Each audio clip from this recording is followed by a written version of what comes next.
We are heading to the north of Italy for the king of climbs in Europe, the Stelvio Pass. The pass connects the Vinschgau Valley in South Tyrol with the Valtellina region in Lombardy. The route starts in Prato, allo Stelvio, at 915 meters altitude. End point, Passo dello Stelvio, at 2,757 meters above sea level.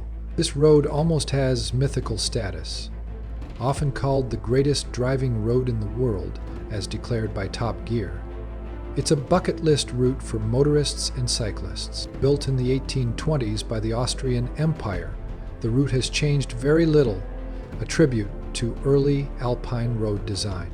This road is the highest pass road in Italy and is considered one of the most impressive roads in the world with its 48 bends. Each of the bends are numbered from the bottom to the summit.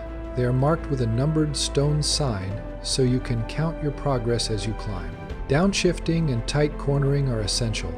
Most riders take the inside line for efficiency, but the outside line gives better views.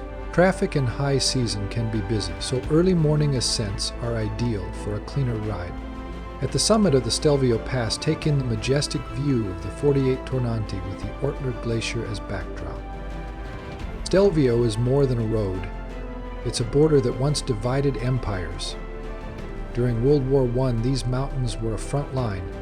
You can still find tunnels and fortifications built into the cliffs, silent reminders of when this paradise was war-torn. Make sure to stop halfway up the climb to the Stelvio Pass.